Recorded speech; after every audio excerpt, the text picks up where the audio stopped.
They gave her 3 months to live. But what the nanny did in secret left her father in tears. Hi, I'm John Parker, and today's story will touch your heart.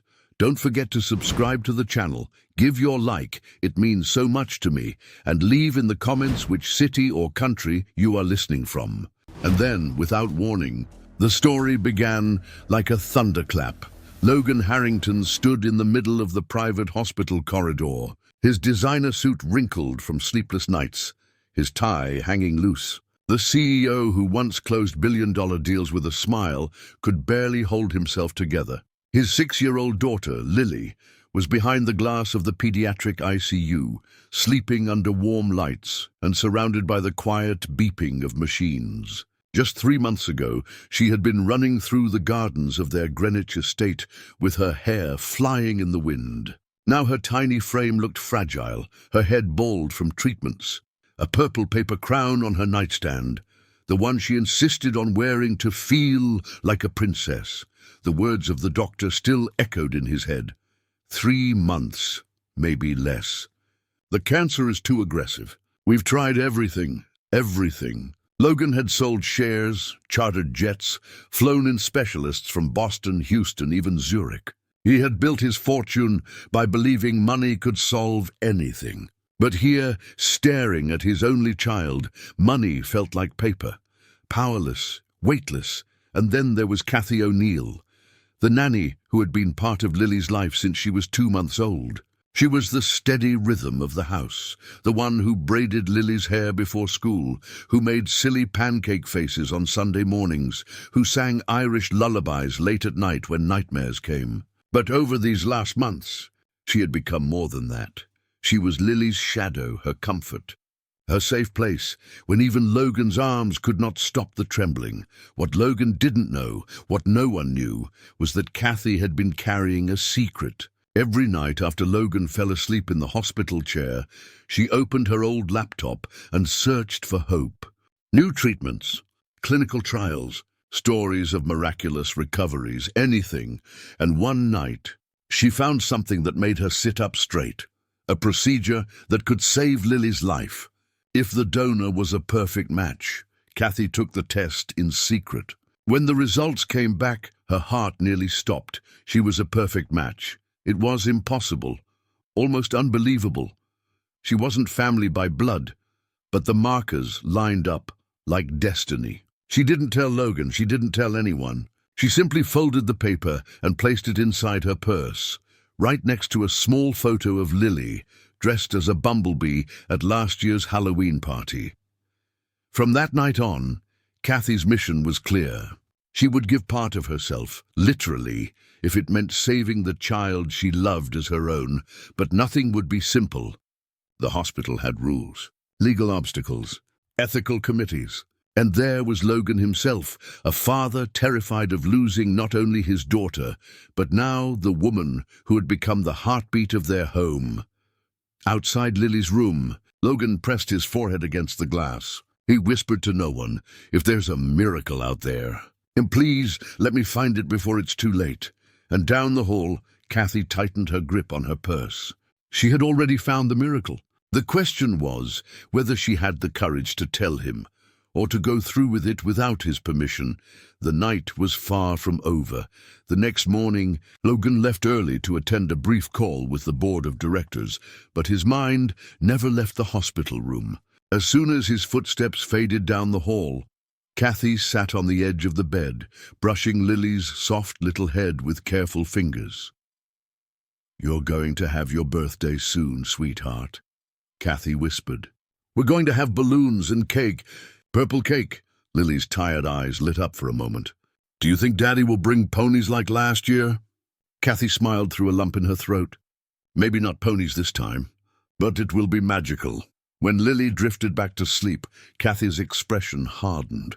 She grabbed her purse and walked quickly down the hospital corridor, her sneakers squeaking against the polished floor. Megan Collins, the head nurse, intercepted her halfway. "Kathy, you look like you haven't slept in days." Megan's tone was part concern, in part warning. "I'm fine," Kathy lied, clutching the strap of her purse. "I just need some air." But she wasn't heading outside. She was heading to the transplant wing, where Dr. Nathaniel Pierce's office waited behind frosted glass. Dr. Pierce was reviewing charts when she entered. "Kathy, what's wrong? Is Lily—" "No, she's okay. For now." Kathy placed the folded test results on his desk. "But I'm not here for Lily's chart. These are mine." Nathaniel glanced at the papers and then back at her. "Compatibility tests?" "Yes." Her voice trembled. "I did them last week. I'm a full match, doctor. You can use part of my liver. You can save her." For a moment the room was so quiet that Kathy could hear the faint hum of the air conditioner. Nathaniel's face softened, but his words were careful, deliberate. "Kathy, you know it's not that simple. You're not a legal relative. There are protocols. Ethics boards." "Protocols?" Her voice cracked, tears filling her eyes. "Doctor, we're talking about a 6-year-old child. I've raised her since she was a baby. She calls me Mommy number 2. Please don't tell me there's nothing we can do because of paperwork." Nathaniel leaned back, sighing heavily. "The risks to you are significant. Recovery could take months. You could suffer complications, infections. Are you prepared for that?" "Yes." Kathy's answer came without hesitation. "I've already made up my mind." He stared at her for a long moment, then pushed the papers back across the desk. "Let me talk to the ethics committee. But I need you to understand, if they say no, my hands are tied." Kathy's throat tightened, but she nodded. "Then I'll find someone who will say yes." That afternoon, Logan returned to the hospital, looking exhausted. He stopped in the doorway and found Kathy carefully feeding Lily spoonfuls of soup, humming softly. It looked like a perfect picture. The devoted nanny and the beloved child. He didn't know that just hours earlier she had been begging for permission to risk her life. "Everything okay?" Logan asked, loosening his tie. "Yes," Kathy said, forcing a smile. "Everything's fine." But when night fell, she opened her laptop again, searching for transplant centers beyond the state. Her fingers moved faster this time, driven by a desperate energy. If the hospital said no, she would take Lily somewhere else. Days passed. Logan grew paler, quieter, spending long hours staring at the ceiling of the hospital room. One evening, after reading Lily a bedtime story, he stepped into the hallway where Kathy stood, looking out the window. "I don't know how much longer I can do this," Logan admitted, his voice cracking. "I've lost control of everything. My money, my power, none of it matters." Kathy turned to face him, her expression unreadable. For a brief moment, she almost told him everything, almost. But then she remembered Nathaniel's warning and Logan's fear. "You don't have to do this alone," she said softly. "You have people who care about you." "About her." Logan nodded slowly, then walked away, leaving Kathy in the dim hallway with her secret burning inside her. The next morning, Nathaniel called Kathy into his office again. His face was grim. "The committee has decided. They won't approve a living donor transplant from a non-relative." "I'm sorry." Kathy's hands shook as she gripped the back of the chair. "So that's it? We just wait for her to die?" Nathaniel's jaw tightened. "I didn't say that. But if you go forward without proper clearance, you could lose everything. Your job, your health, your freedom." Kathy stood tall, her voice steady. "Then I'll risk it." "She's worth it." When she walked out of his office, her decision was made. She wouldn't wait for permission anymore. She was going to act, with or without the hospital's blessing, and she knew exactly when. Logan had a business trip coming up. The countdown had begun. Logan's calendar said Chicago 48 hours, but the note in his chest said, "Don't go." Still, the board demanded his face on a restructuring call, and the investor relations team insisted on calm, steady messaging. Before dawn, he kissed Lily's sleeping forehead, whispered that he'd be back before the weekend, and told Kathy to call for anything. The millionaire father walked out as if he still controlled the weather, yet the sky over Greenwich looked ready to break. Kathy watched the elevator doors close and felt time begin. The nanny moved like a quiet metronome, packing Lily's pink backpack with her sketchbook, the paper crown, and the stuffed bumblebee, placing documents in a slim folder. Tucking in a sweater Lily always asked for because it smelled like pancakes. In the hallway, head nurse Megan Collins checked vitals and then paused, eyes searching Kathy's face. "You're trembling," Megan said softly. "I'm racing a clock," Kathy replied, voice low. "If there's a rule that protects paperwork more than a child, I won't let it win." Megan held her gaze for a long beat, then slid a plain white envelope across the counter.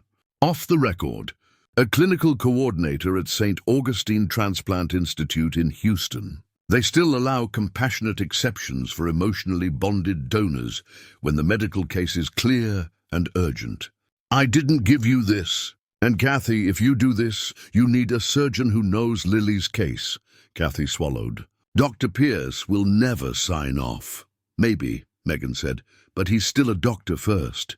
3 hours later, Kathy found herself outside Dr. Nathaniel Pierce's office.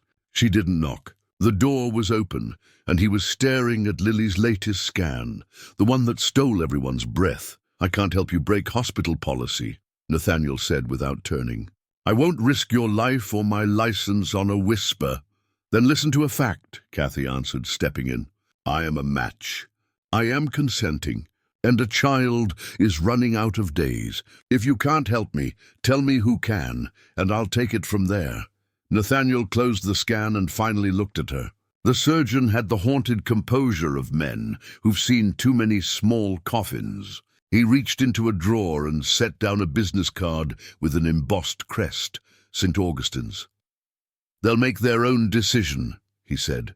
"If they accept you, I'll fly down and operate under their protocol as a consulting surgeon. It's the only way I can stay inside a line that won't get you or Lily abandoned halfway." Kathy's shoulders shook, a rush of gratitude and terror colliding. "Thank you." Nathaniel lifted a finger. "No gratitude yet. You need clearance labs, psych eval, donor counseling, and you can't tell Logan." His voice tightened. "Not until it's happening. If he panics, he'll stop you. I've seen love turn into fear that kills the chance." Kathy nodded. Fear was already chewing at the edges of her resolve, but love was louder. By noon, the plan moved like a clandestine relay. Megan secured a private ambulance under the pretense of a specialized consult. Nathaniel transferred Lily's records through a secure portal. Kathy signed temporary guardianship documents prepared weeks ago by Logan's legal team for medical contingencies. Documents that had always assumed the millionaire would be the one to make the call. Irony, heavy and precise, settled over every signature. "Ready?" Megan asked at the curb, the spring light sharp on the chrome bumper. Kathy knelt to Lily's eye level. "We're going on a little trip, honey. A place where the doctors are really good at helping children like you." Lily blinked up, fragile yet fierce. "Will there be purple balloons?" Kathy smiled. "I'll make sure of it." They rolled toward Westchester in a hush, siren-free. Kathy held Lily's hand and counted her breaths to steady her own. The driver glanced at them in the mirror and said nothing. Perhaps he, too, had learned the sacred art of silence around desperate families. At the small terminal, a medical liaison from St. Augustine's greeted them. Brown leather briefcase, efficient kindness, the look of people who do hard things without ceremony. "Ms. O'Neill, we have a standby medical flight. Once we're airborne, Dr. Pierce will join by video to coordinate with our team." "Dr. Pierce? He's really coming?" Kathy asked. "If the review board clears you on landing," the liaison answered, "he'll be in scrubs by evening." The plane's cabin smelled faintly of antiseptic and brewed coffee. As they climbed above the quilt of suburbs, Lily watched cloud towers with solemn wonder. "It looks like castles," she murmured. Kathy tucked the paper crown onto her head. And for a heartbeat, the nanny let herself imagine a future birthday outside of hospital walls. Back on the ground, Logan Harrington sat stone-faced in a glass-walled conference room 40 floors above LaSalle Street, pretending to hear phrases like out-year guidance and liquidity cushion. His phone vibrated twice. Greenwich Hospital, stable vitals. He exhaled. Then another buzz. A security alert flagging a transfer of Lily's files to an external system. He frowned. The millionaire, trained to read anomalies, felt a cold thread of dread pull tight but pushed it aside. After the call, he texted Megan, "Everything okay?" A minute passed. 2. Megan replied, "All stable. Rest if you can." It was the truth, and not the whole of it. Houston landed like heat and hope. St. Augustine smelled new, not with the bright plastic of pediatrics, but with the polished restraint of a place that keeps miracles off the billboard. In a quiet room, a donor advocate explained risk profiles and signed consents. A psychologist asked if Kathy felt coerced. "Only by time," she said. The lab drew 6 vials. The transplant coordinator handed over a folded set of blue scrubs. Then came the review board, 5 people around a table, the heavy arithmetic of ethics alive in the air. "You are not a legal relative," one began. "I'm her nanny," Kathy answered. "Her maid when the house split at the seams. Her morning braid. Her midnight hand to hold. Call it whatever you want. I am the person who will not leave. Do you understand the recovery?" Another asked. 6 to 8 weeks. No lifting the child, pain, fatigue. "I understand." Kathy thought of all the mothers who ached without questioning the bill. "I accept." The chair of the board glanced down at Lily's file, then up. "This institute has a compassionate pathway for emotionally bonded donors in pediatric cases with compelling medical need. Dr. Pierce has submitted an independent assessment. Your probabilities align. We will proceed." Kathy let out a breath she didn't know she'd been holding. Somewhere outside the room, a cart squeaked. A printer hummed. The ordinary sounds of a place that sometimes rearranges fate. Pre-op moved quickly, a whirl of IV ports, consent stickers, line placements. Dr. Nathaniel Pierce appeared in the doorway, scrubs on, eyes ringed with red from a flight that stole his sleep.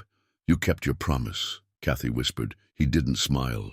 "You kept yours first." Then lower, "I'll do everything I can. Once we resect your graft, the clock starts. It has to reach Lily within minutes. That's the corridor where we steal back time."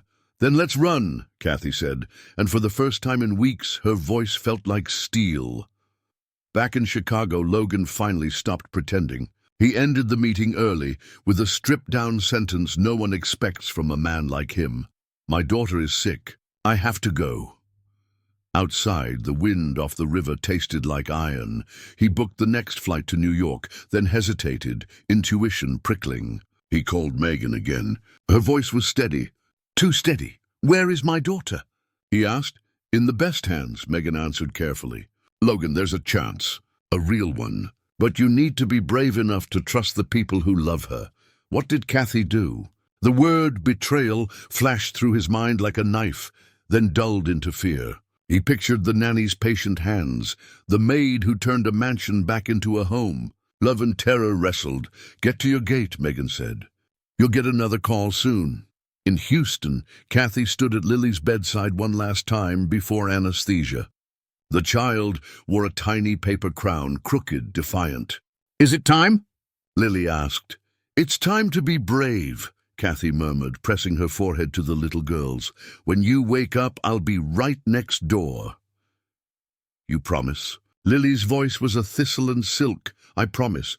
2 teams, 2 rooms, 1 clock." Nurses moved with choreographed speed. Nathaniel scrubbed in, eyes on the wall clock as if willing the second hand to slow. A tech adjusted the OR lights until the table glowed like a stage. Kathy lay still, while the anesthesiologist draped warm blankets over her arms. Across the building, a pediatric anesthesiologist traced a finger along Lily's tiny wrist.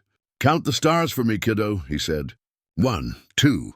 The liaison stepped into a quiet corridor and placed a call. Logan's phone rang as he reached TSA. He almost didn't answer. On the 3rd chime, he did. "This is St. Augustine Transplant Institute," a woman said gently. "Mr. Harrington, your daughter is in surgery.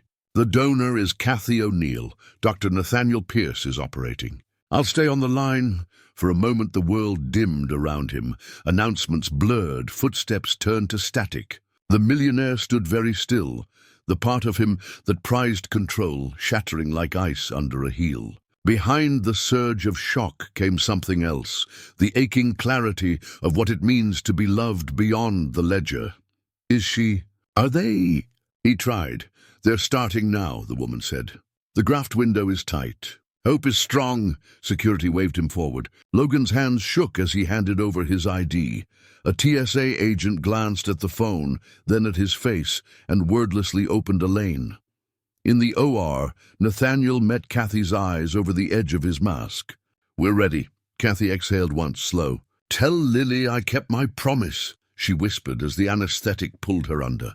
The second hand struck 12. Steel glinted. 2 rooms inhaled together, and as the plane to New York began to board, Logan heard the final call for passengers and realized the next voice he would hear from Houston could rewrite every law he ever believed in. The operating room fell into a focused silence, the kind that makes every beep of a monitor sound like a drumbeat. Dr. Nathaniel Pierce stood at the head of the table, gloves on, mask in place, heart steady. He had performed dozens of transplants in his career, but never one that carried this much emotional weight. To him, this was no longer just a surgery. This was a declaration that love could defy rules and rewrite endings. The scalpel touched Kathy's skin, and the room became a choreography of precision. Nurses passed instruments without speaking, anesthesiologists adjusted her vitals, and Nathaniel's hands moved with practiced calm. Every millimeter mattered. Every second counted. In the adjacent room, Lily's tiny body lay surrounded by a team of pediatric specialists. The anesthesiologist whispered instructions to the nurses as they prepared to receive the graft. Monitors glowed softly, illuminating Lily's sleeping face, serene, innocent, unaware of the war being waged on her behalf, just a few feet away.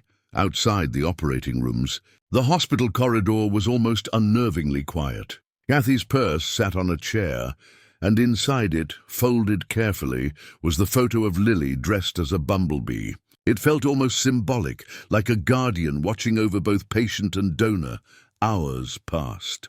Meanwhile, thousands of miles away, Logan Harrington sat on the connecting flight from Chicago, his hands gripping the armrest so tightly that his knuckles were white. He had always been a man who trusted data, numbers, contracts. But right now, he was flying on nothing but faith and fear. His mind replayed every moment with Kathy, the time she had stayed up through the night when Lily had fevers, the sound of her laugh echoing in the kitchen, the way she could calm Lily with just a gentle hand on her forehead. And now, she was on an operating table because of him, because he had been too afraid to take that risk himself. What if she doesn't wake up? The thought struck him like a blade. What if I lose her too? The intercom buzzed with an announcement. "Ladies and gentlemen, we will be landing shortly in Houston." Houston. Logan had never planned to step foot in this city, but tonight it felt like the only place that mattered.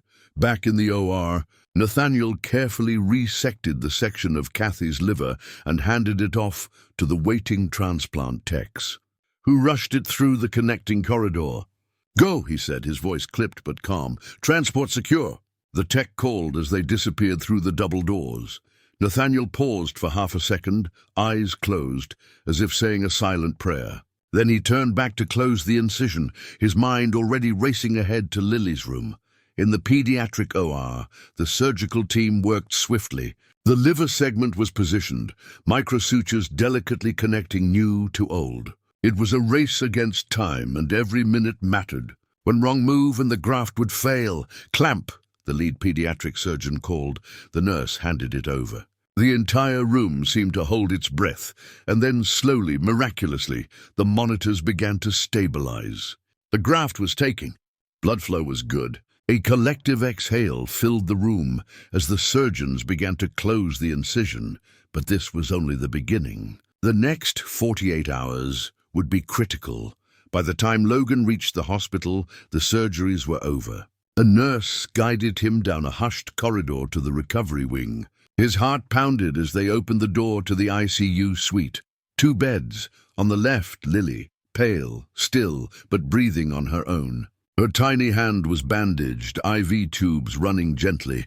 On the right, Kathy, unconscious, face pale as snow, lips dry, chest rising shallowly. Logan's knees buckled, and he dropped into the chair between them. Burying his face in his hands, "What have you done?" he whispered, though there was no accusation in his tone, only awe and fear.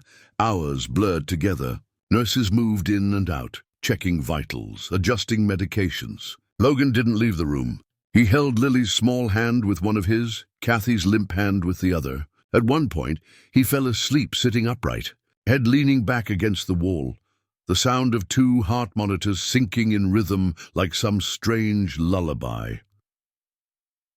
In the early hours of the morning, Dr. Pierce entered quietly, removing his cap and mask.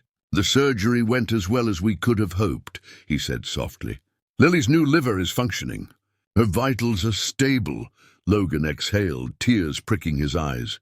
"And Kathy? She's critical but stable. The first 24 hours are hard on a living donor. She'll need time."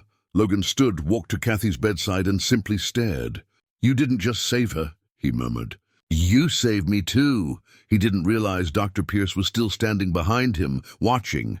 The surgeon saw it all the time. Gratitude that carried the weight of guilt, men broken enough to be rebuilt.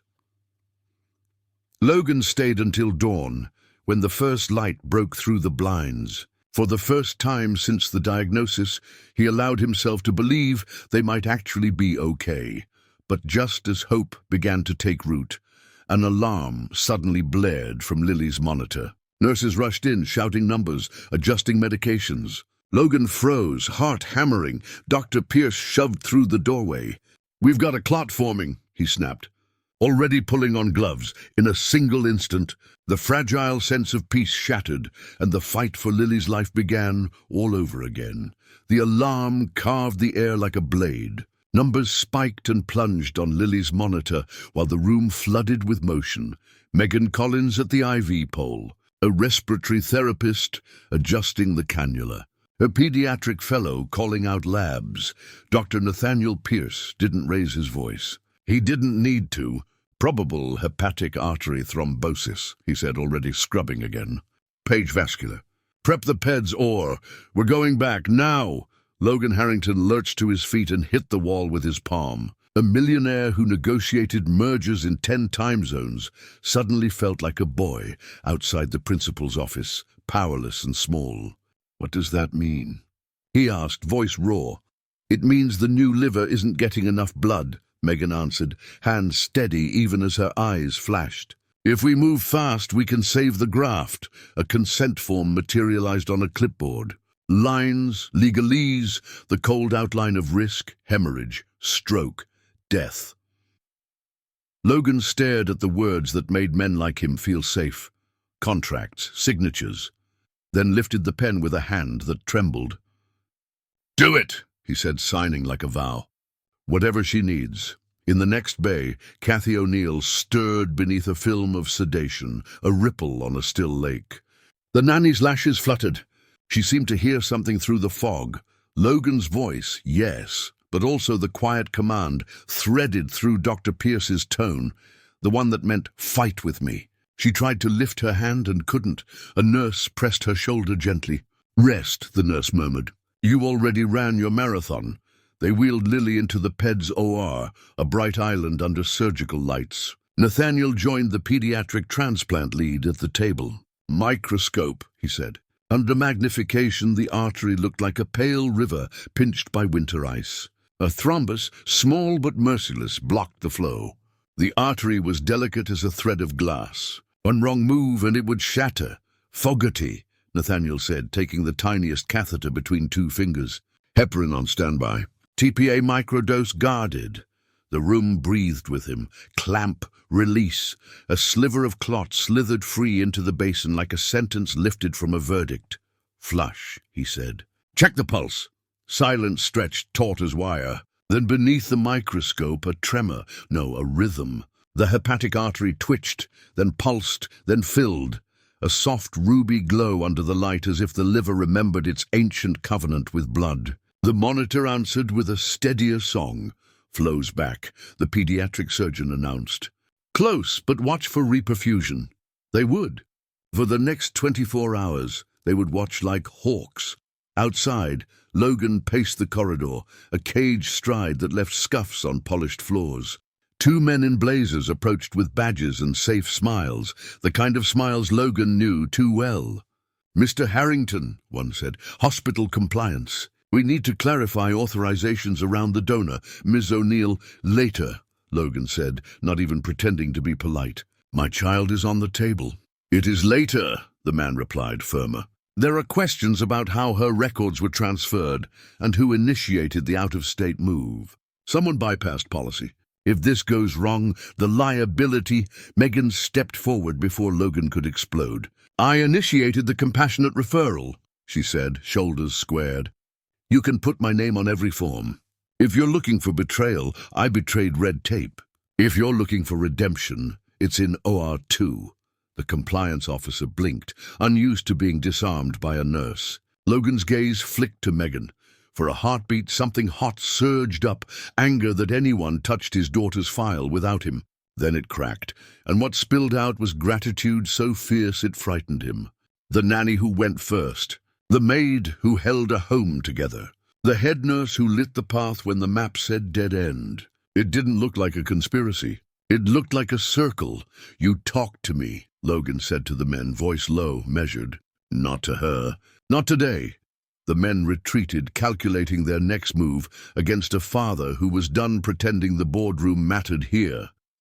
Hours dripped like morphine into a line. Lily returned to the ICU, pale but warm, numbers knitting themselves into a fragile pattern. Nathaniel stood at the foot of the bed and rolled his shoulders, exhausted, focused. "We bought time," he told Logan. "Now we guard it.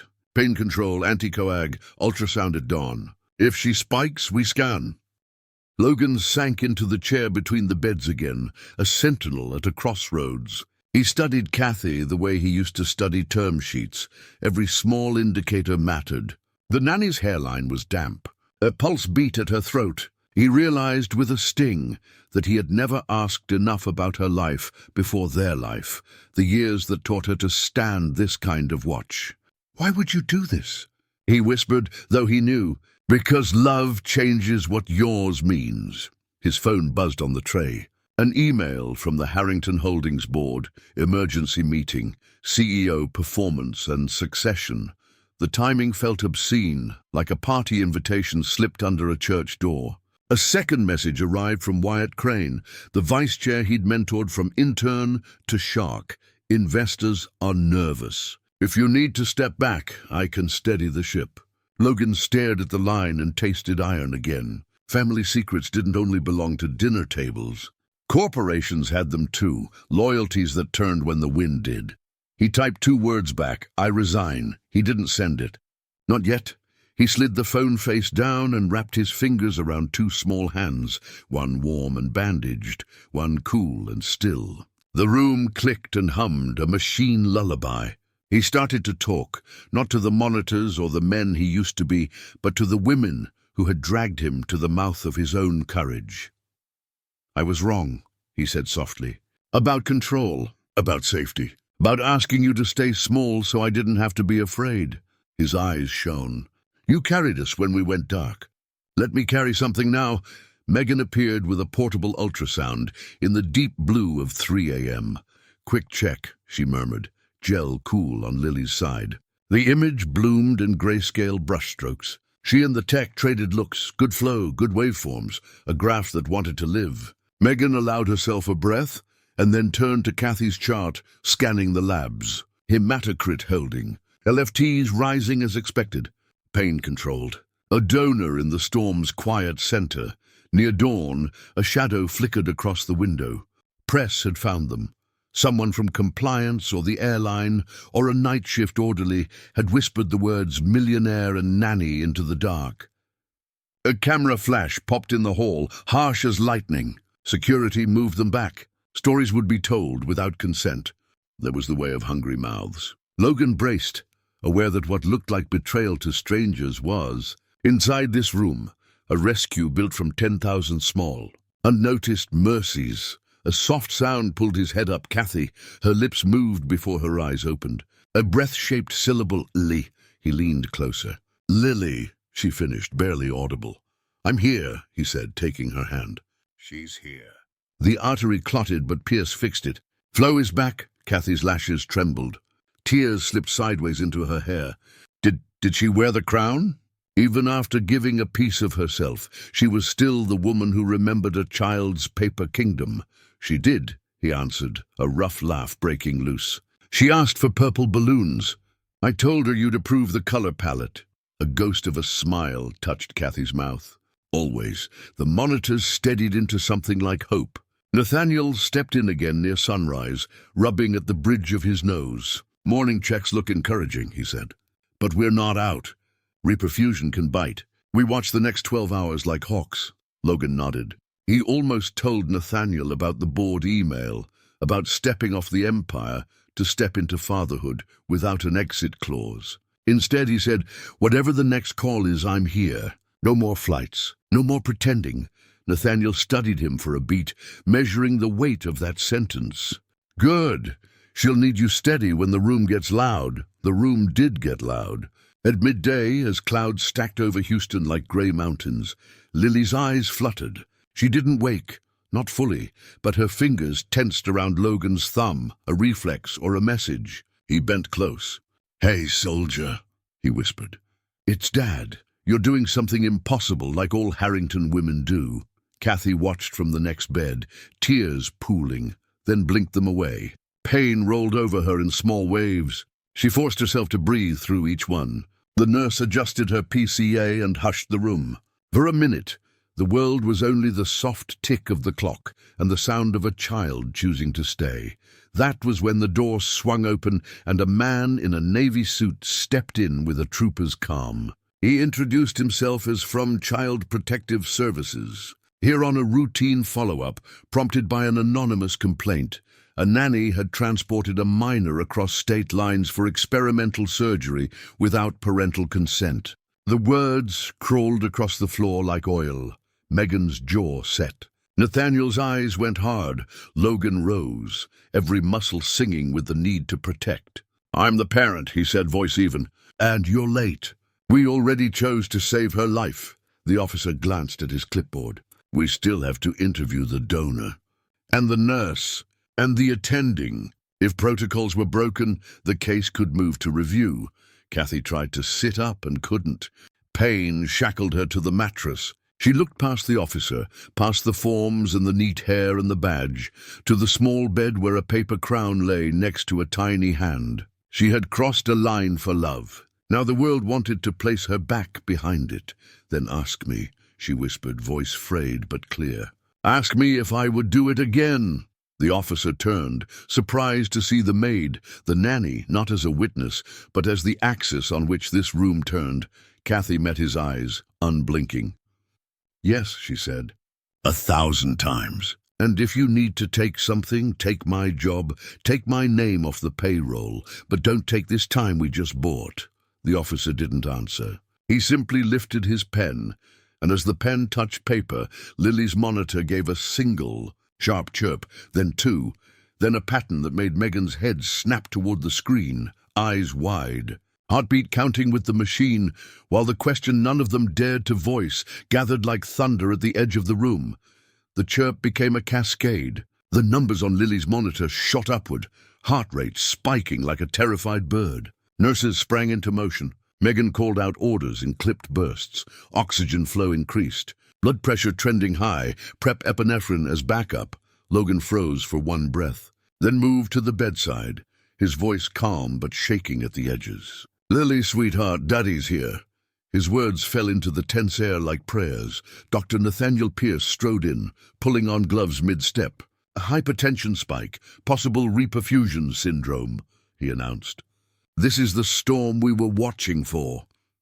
Talk to me, Nate, Logan said, not taking his eyes off his daughter. We need to let her body ride this out without crashing. Flush fluids, watch potassium, hold presses until we see the trend, Nathaniel replied, scanning the monitor. If we overcorrect, we could shut the graph down. For 10 agonizing minutes, the room pulsed with action. Logan held Lily's hand as if sheer will could anchor her. The numbers slowly began to level, the heart rate easing down, blood pressure softening. When the monitor settled into a steady rhythm, Megan gave a tiny nod. "She made it through the first storm," Nathaniel said, peeling off his gloves. "But we'll need to keep her under close watch all day." "No guarantees yet."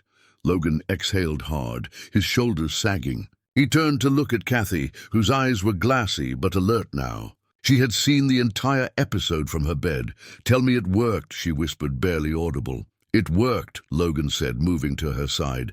"You saved her." Kathy let out a shaky laugh that turned into a sob. "Then it was worth it." Every risk. The Child Protective Services officer, who had been taking notes quietly in the corner, stepped forward. His pen hovered over the paper. He had seen enough. "I'll file the report," he said slowly. "Given the father's consent and the outcome, I doubt this will go to any formal action. We close cases when the child's welfare is clearly preserved." I'd say it was. For the first time since he'd entered, Logan looked him straight in the eye. "She didn't just preserve it. She gave my child a future," the officer nodded once, tucked his clipboard under his arm, and left without another word. Hours later, Logan stepped into the hallway, exhausted, and found Nathaniel standing by a vending machine, staring at nothing. "You haven't slept," Logan said. "Neither have you," Nathaniel replied. Then softer, "You know, I lost a little girl once. Same age as Lily, different condition, but the feeling, it never leaves you. That's why I became a transplant surgeon. Why I said yes to this case." Logan was quiet for a long moment. "I used to think my job was to control everything. Now I think my job is just to love her enough to let other people save her." Nathaniel's eyes softened. "Then you're learning the right lesson."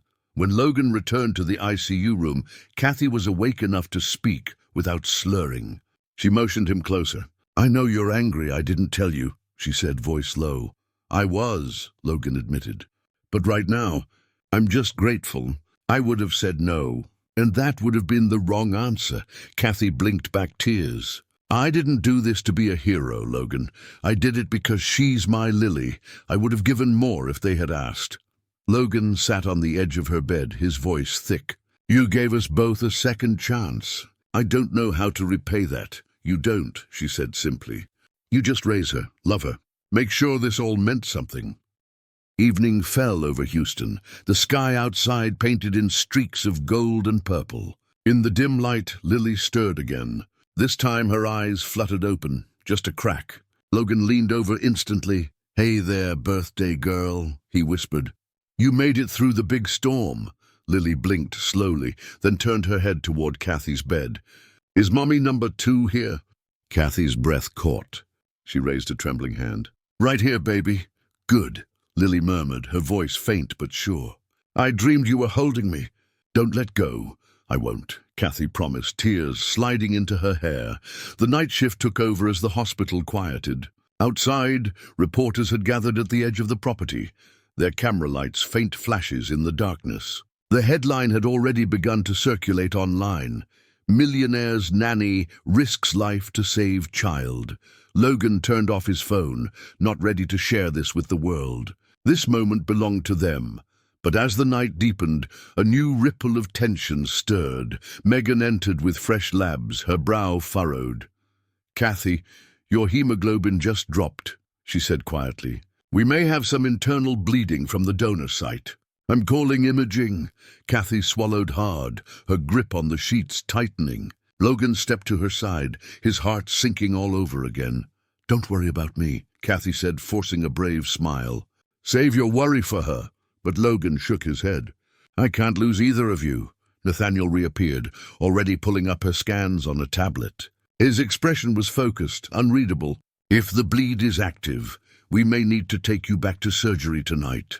The room, which had begun to feel safe, tilted back toward fear.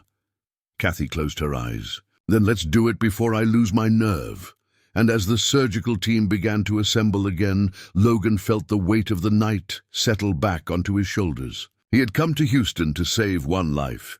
Now he might have to fight for 2. The CT scanner hummed like a distant storm. Kathy O'Neill lay still beneath its circular eye, while Megan Collins counted breaths under her own mask. The donor site ached, a hot crescent of pain radiating beneath the dressing. On the monitor, a thin shadow bloomed where there shouldn't be one. Active bleed, the radiologist said quietly. Posterior segment. Could be a small arterial branch off the right hepatic bed. Megan's hand was already on the phone. Page Dr. Pierce. Prep or 3. Back in the ICU, Logan Harrington felt the room shrink by inches, as if the walls themselves understood the word bleed. He looked from Lily, small, bandaged, the child whose chest rose like a sparrow, to Kathy's empty bed with the sheet turned back. The nanny who had turned a mansion into a home. The maid who hung paper crowns as if they were chandeliers. Nathaniel arrived at a controlled run. "We take her now," he said, scanning the CT. "Likely a branch point that opened when pressure climbed. If we move, we can clip it laparoscopically. Less trauma. Is she in danger?" Logan asked, voice raw. "She's in surgery," Nathaniel answered, which was an honest surgeon's way of saying yes, but we're not giving it to fear. He turned to Megan. "You're with me. Keep Lily on the protocol. Call me at the first wobble." They wheeled Kathy past, her eyes half open, focusing on a single point, Lily's paper crown on the tray between the beds. She lifted a hand a few centimeters off the sheet, a soldier's salute. Logan stepped forward on instinct, touching her fingers. "You saved her," he said. "Now let me try to save you." Kathy tried to smile. "Raise her," she whispered. "That's the saving."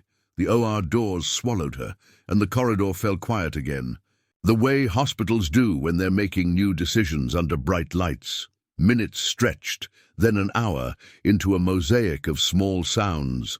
Cartwheels, printer whir, the sigh of the ICU vent. Logan stood at the window and watched storm clouds jar the Houston sky, fingers drumming against the sill in sync with the monitors. On the bedside table, Lily's backpack had spilled a few treasures. Crayons, a purple hair ribbon, the cheap wooden frame that held a photo of a woman with laughing eyes, his late wife, 8 months pregnant. Hand on her belly as if she could hold time there. Something else was tucked in the pocket, brittle and careful, edges worn. A sealed envelope, ivory paper. His name written in a looping hand he hadn't seen in 6 years. "Logan, if I can't hand this to you myself." His throat closed. He slid a finger under the flap, breath shallow, and unfolded a single page, dated a week before Lily's birth.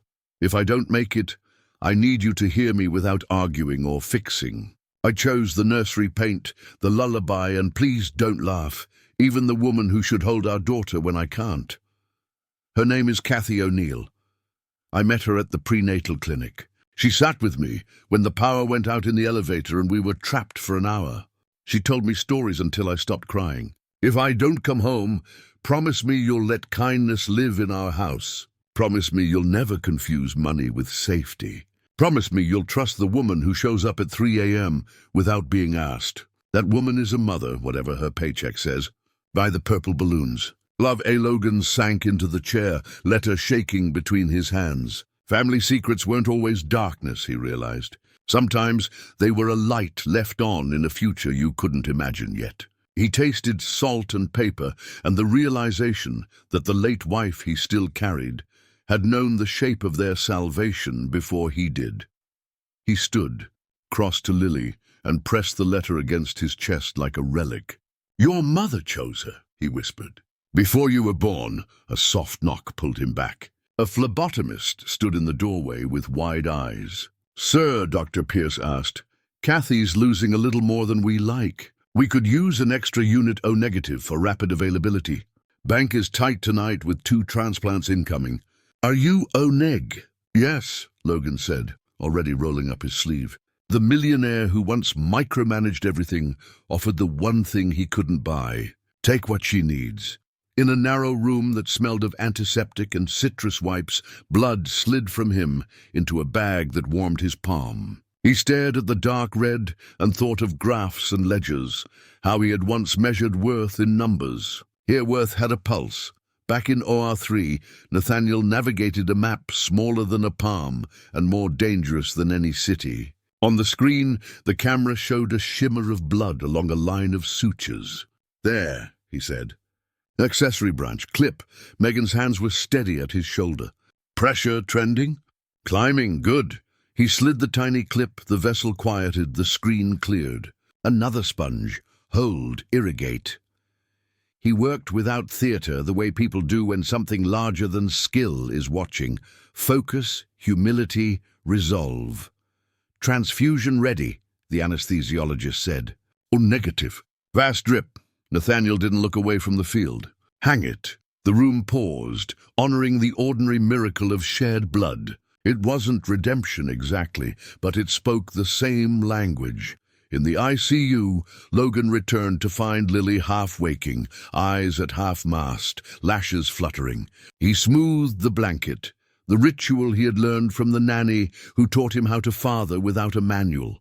Dad? Lily's voice was a violin string, thin but true. I'm here, he said, leaning close. Is Mommy number 2 okay? Her eyes flicked to the empty bed. She's in surgery. Dr. Pierce is fixing a little leak, he answered, choosing a version of the truth that a child could hold. She's strong, remember? Stronger than all the dragons in your books. Stronger than purple balloons. A ghost of a smile, even those. Her eyelids dipped. Did Mommy choose her? Lily asked, the way kids ask about the sun and the moon, as if the world depends on the answer. Logan placed the letter on the tray where she could see the familiar handwriting. She did, he said. Long before any of us knew we'd need saving, the monitor hummed.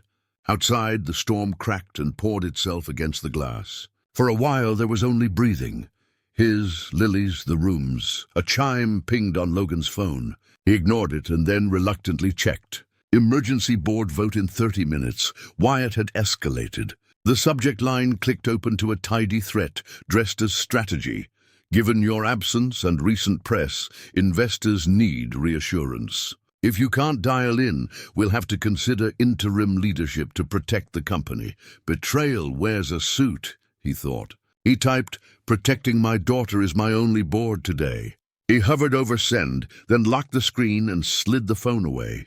There are rooms a man doesn't leave, not even for a crown he once thought he wanted. Footsteps, brisk and certain, cut down the hall. 2 security staff moved reporters back. Flashes ricocheted off the glass. In their wake came a woman in a navy sheath dress and a silver bob, posture knife straight, voice the kind that expected rooms to tilt when she spoke. Logan. The name snapped like porcelain. Where is my granddaughter? He knew the silhouette before the features resolved. Evelyn Moore, his late wife's mother, Boston grace sharpened into steel, pearls like buttons on a uniform. He hadn't seen her since the funeral. Grief had made them enemies without saying a word. This isn't the time, Evelyn, he said, keeping his voice level. It is exactly the time, she replied, chin lifting.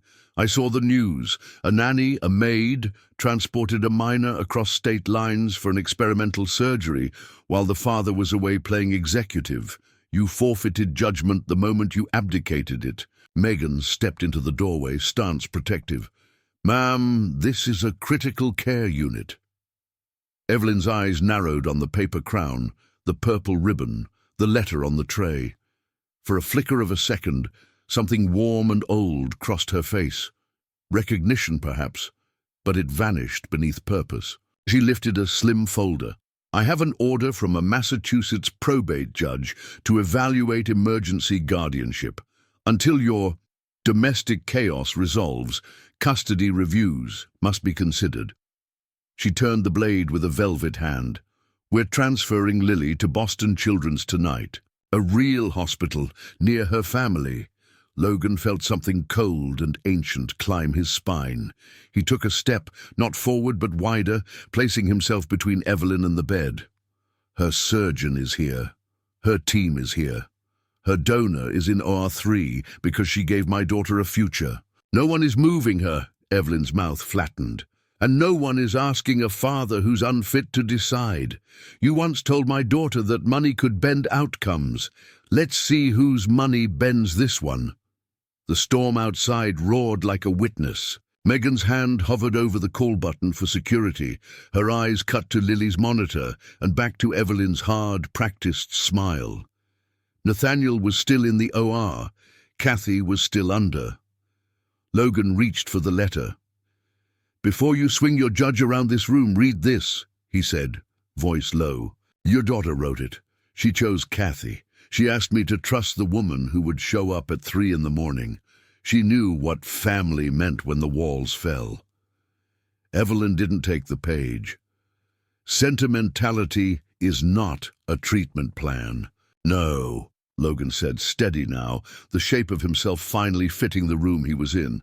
"But it's a map, and right now you don't get to redraw it." Evelyn's eyes flicked to Lily, small, breathing, brave, and then back to him. She stepped closer, lowering her voice until it was a whisper built to cut. "If that nanny dies on your watch, if this graft fails, every paper you've signed will be used against you. I will bury you in polite legalese." For a heartbeat, the ICU seemed to hold its breath. Then beyond the glass, or doors swung open at the end of the corridor. A figure in scrubs strode toward them, cap in hand, eyes scanning for Logan. Nathaniel.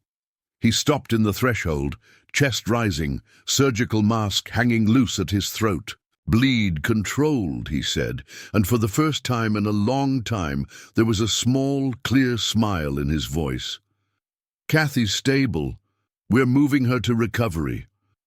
Logan closed his eyes, relief hitting like light. Megan exhaled, shoulders dropping. Evelyn didn't blink.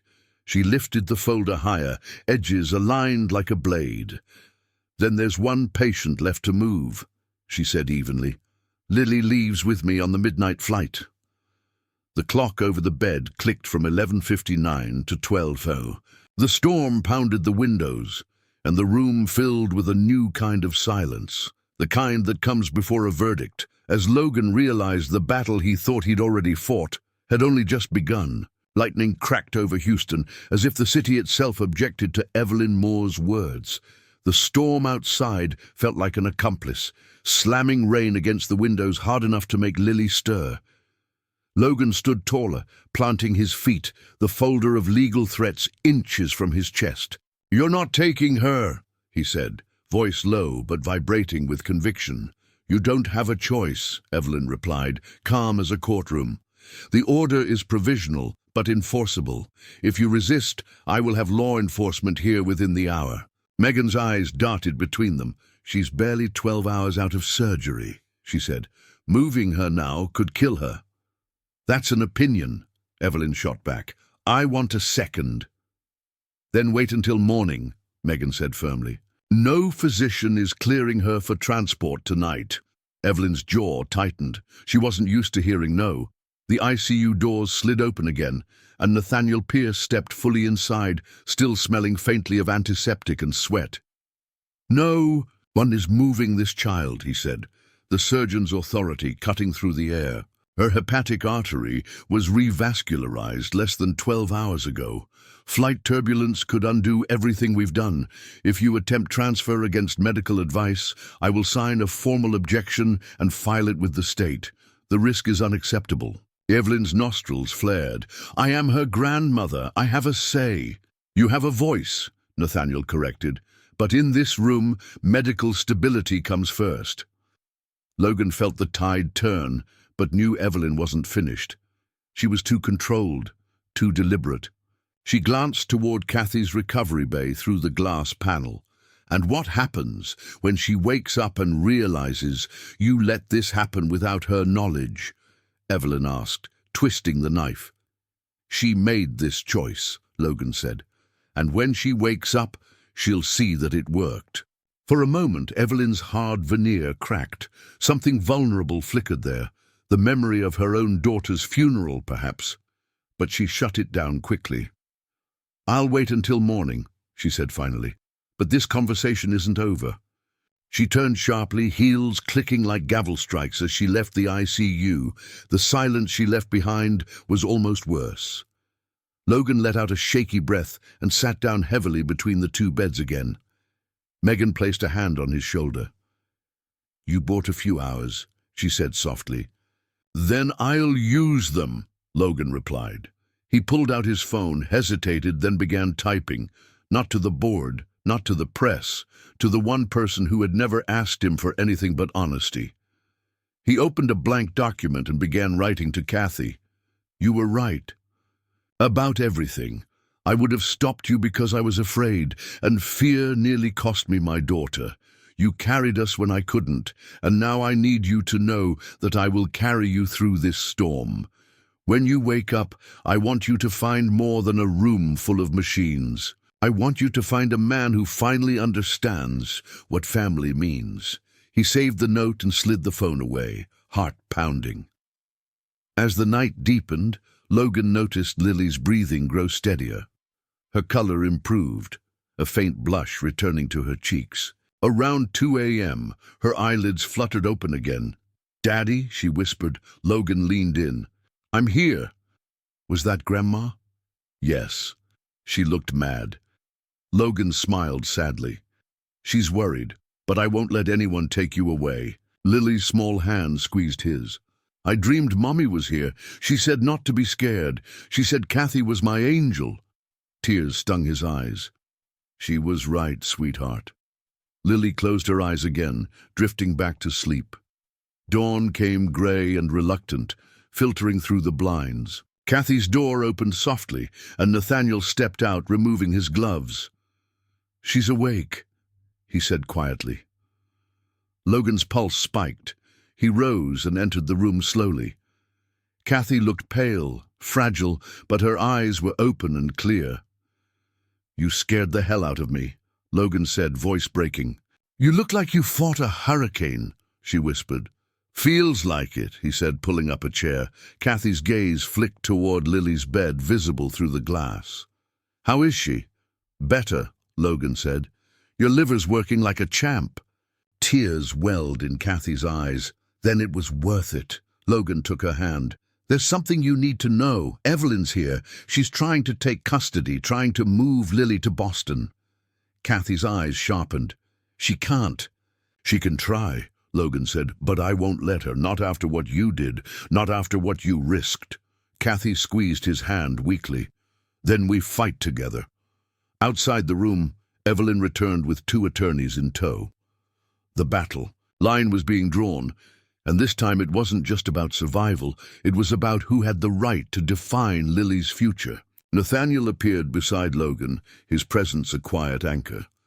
"If they want a medical argument, I'll give them one. We keep her here until the graft is declared stable, no exceptions." Logan nodded, his jaw set. "Then let's make this official." He stood and faced Evelyn as she re-entered the ICU, her attorneys fanning out behind her. "Morning," she said crisply. "Shall we begin?" Logan straightened his tie, the CEO still somewhere inside him, but now wielding something more powerful than business leverage, a father's resolve. "Yes," he said, voice like flint. "Let's put everything on the table." Evelyn arched a brow. "Including the nanny's decision to operate behind your back?" Logan didn't flinch. "Including my decision to stand behind her." For the first time, Evelyn hesitated. The storm outside had passed, but the one inside the hospital was just beginning. They turned a family waiting room into a courtroom, a long conference table, a hospital iPad propped on a stack of binders for the remote judge, 2 attorneys smoothing their suits, and beyond the glass, the soft metronome of machines keeping a child steady. Lightning had marched off toward the Gulf. Inside, a different kind of storm gathered its rules. Judge Meredith Lane appeared on screen, grey hair swept back, eyes that had watched hundreds of families try to stitch themselves together with paper. "Good morning. We are here on an emergency motion regarding custodial authority and a proposed medical transfer of minor Lily Harrington." "Your Honor," began Evelyn Moore's attorney, crisp as a pressed cuff, "Grandmother Moore seeks temporary guardianship to facilitate immediate transfer to Boston Children's, closer, to extended family and her established pediatric network, Logan." Harrington stood without waiting to be called. "Your Honor, my daughter is 12 hours post-liver transplant. Her surgeon and care team say moving her now risks her life. I oppose any transfer." Judge Lane held up a hand. "We'll proceed in order. Dr. Pierce, is it?" Nathaniel stepped forward, calm, threaded with iron. Yes, Your Honor. Nathaniel Pierce transplant surgery. Medically, a flight within the next 72 hours is contraindicated. Turbulence and cabin pressure changes can jeopardize the hepatic artery we reopened last night. The standard of care is to stabilize in place. Evelyn's counsel pivoted. But the nanny, Ms. O'Neill, transported Lily across state lines for an experimental procedure. Not experimental, Nathaniel cut in, a surgeon's patience thinning. Complex, yes. Within accepted protocols, yes. And Ms. O'Neill did not act alone. Our hospital approved under a compassionate pathway for emotionally bonded donors in pediatric cases. A second attorney, this one for the hospital, added, "We filed contemporaneous notes. Your Honor, there is no trafficking here, no coercion. The donor's consent is clear." Judge Lane's gaze slid to the window where Lily slept, paper crown on the tray like a small private flag. "Ms. O'Neill isn't present." Megan Collins stepped forward. "She's recovering from a donor bleed. Awake but weak. With the court's permission, I can relay a statement," Evelyn's attorney objected. The judge overruled with a small tilt of her chin. Briefly, Megan set her palms on the table as if steadying the whole case. "Ms. O'Neill has cared for Lily since infancy. She is, whichever word you choose, nanny, maid, night nurse, morning braid, mother in the spaces where grief left a crater. When every treatment failed, she matched as a living donor. She bled to give this child another season." Logan reached into his jacket and placed an ivory page on the table. "There's also this," his voice dropped, "a letter from my late wife, written the week before Lily's birth. She named Kathy O'Neill as the woman she trusted to hold our daughter if she could not." Evelyn's eyes flickered. For a heartbeat, memory softened the line of her mouth. The baby shower in Boston, the laugh of a daughter now gone. Then her jaw set. "Letters are sentiment. Medicine is science. And custody is law. Law also recognizes family secrets we write in acts, not genes," Logan said, and slid the letter toward the camera. The judge read in silence. "Buy the purple balloons. Trust the woman who shows up at 3 a.m., Ms. Moore," Judge Lane said at last. "Before I rule, the court will hear from you directly. Is this about safety or fear?" Evelyn lifted her chin. "My daughter died in that man's house," she said flatly. "He told her money would keep her safe. Money did not deliver her home. Now the world is applauding a nanny for breaking rules, while my granddaughter's life still hangs by sutures. I will not watch another funeral because people were too in love with their own courage." The room went very still. Logan's reply came softer than anyone expected. "I was wrong about money," he said. "I was wrong about control. But courage didn't break Lily. Courage threaded Kathy to her. To us. If you need someone to blame, blame me.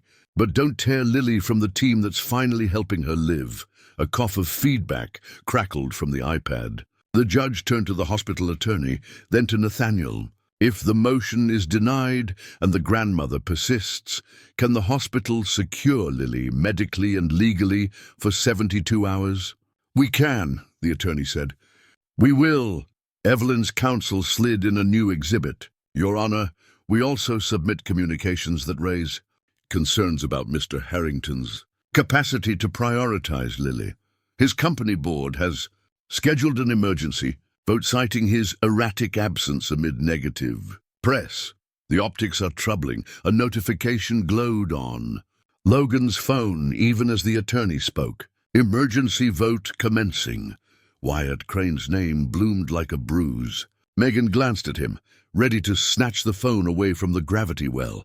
Logan clicked it dark and set it face down. "Your Honor," he said, gaze steady. "If the court needs proof that I can prioritize my daughter, they'll give it now."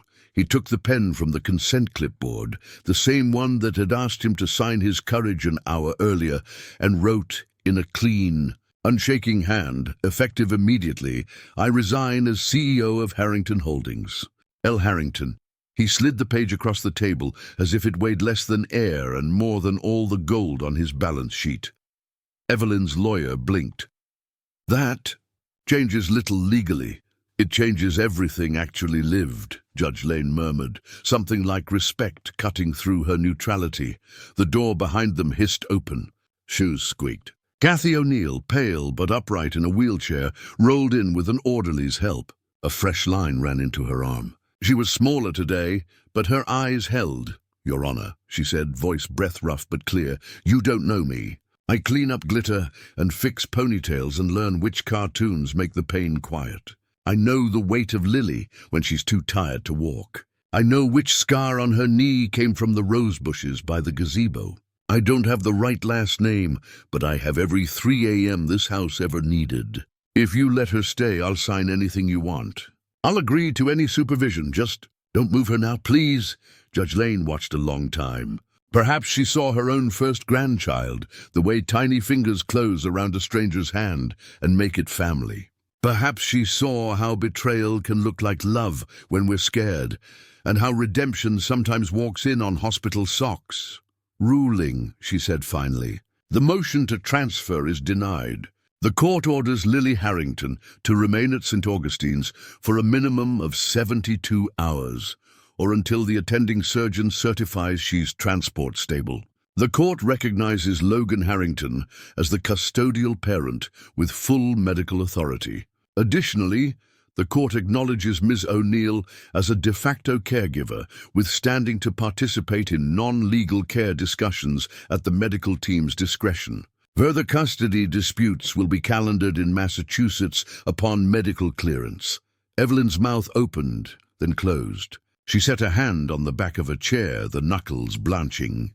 "Ms. Moore," the judge added, gentler now, "grief is a poor architect. Build carefully." Court adjourned. The screen went black. The room exhaled. Megan pressed a fist to her mouth and laughed a single astonished laugh that turned to a sob. Nathaniel leaned against the wall, eyes tipped toward the ceiling, as if he could finally see morning there. Evelyn stood alone, the folder slack in her hand. She looked through the glass at Lily's small face, at the crooked paper crown, at the nanny who had given a piece of herself without asking permission from anyone but love. "I wanted to keep her safe," Evelyn whispered almost to herself. "I'm so tired of funerals." "Then stay," Logan said softly. "Not as an enemy, as her grandmother." Something shifted, not forgiveness, not yet, but the first hinge of it. Evelyn nodded once, brittle dignity cracking into something more human. "I will stay." "For Lily?"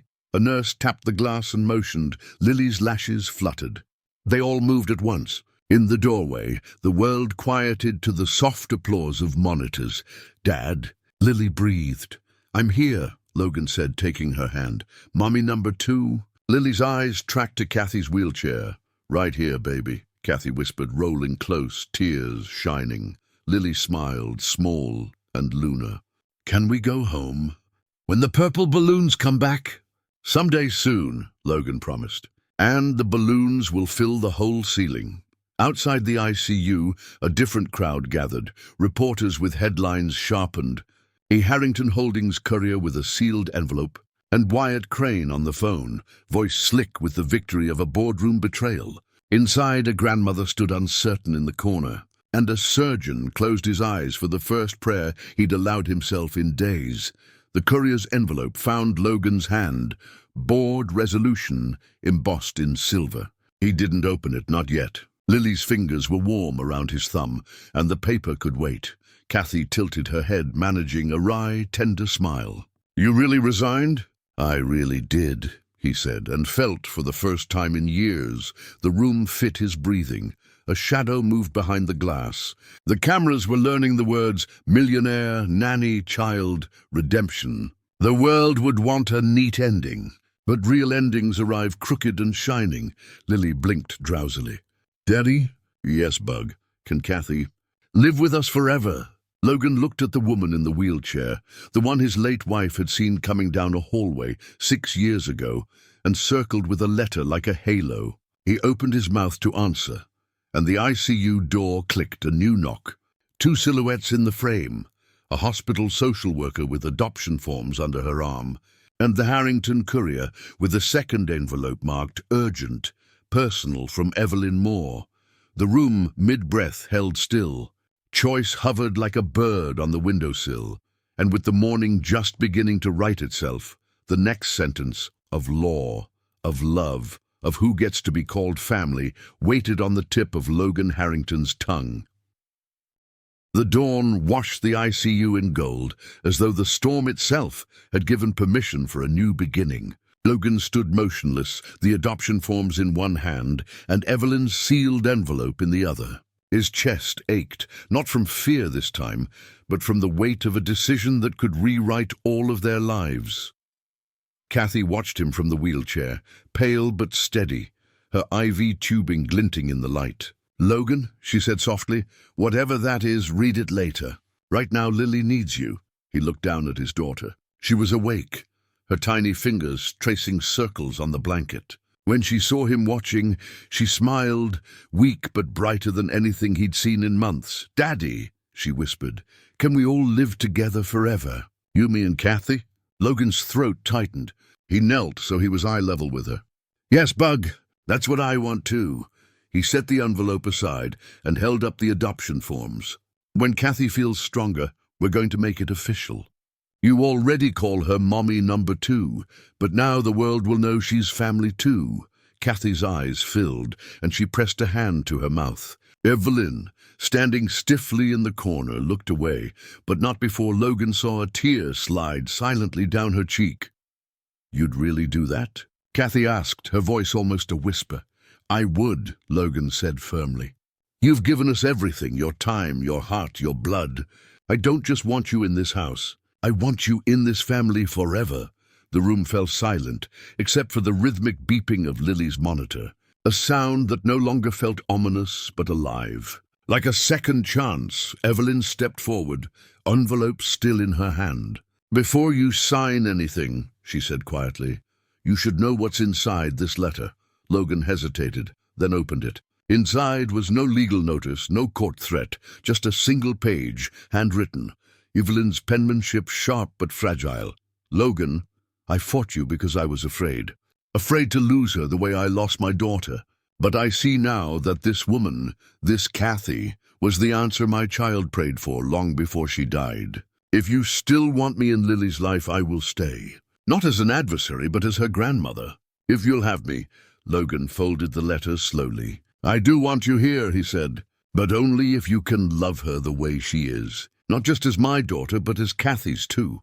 Evelyn's lips trembled. "Then I will try," she said. It was enough. That afternoon, Logan sat by Lily's bed while Kathy rested in recovery. The hospital released a statement confirming that both patient and donor were stable. Cameras outside captured a photo of Logan holding Lily's hand, and Kathy smiling faintly from her wheelchair. The headline read, "Millionaire gives up CEO role to fight for child's life and wins." But inside the ICU, there were no headlines, no negotiations, no legal battles. Just a father and a nanny who was no longer just a nanny, and a child who had chosen life. A week later, they brought Lily home. Purple balloons bobbed in every corner of the Harrington estate, and Kathy walked through the door without her uniform for the first time. Just jeans, a soft sweater, and the look of someone who finally belonged. That night, Logan found the letter from his late wife framed on the mantel, beside a new photo of Lily and Kathy together. He realized that his wife had been right all along. Kindness had kept the house alive. He looked across the room at Kathy, who was braiding Lily's hair, humming softly. For the first time in years, the house sounded like home. Logan spoke quietly, almost to the air. "Thank you for trusting us with this miracle." He wasn't sure if he was talking to Kathy, to his late wife, or to God himself. Maybe all three. I'm John Parker, and remember, every story hides a truth. And here it was, the truth that love is not measured by bloodlines or last names, but by the nights you stay, the battles you fight, and the pieces of yourself you give away. If this story touched your heart, tell us where you're listening from in the comments. We love knowing how far these stories travel. And don't forget to subscribe to the channel and give your like, so more people can find hope in stories like this one. Because somewhere out there tonight, another family is waiting for their miracle. And maybe, just maybe, your share of this story will be the sign they've been waiting for.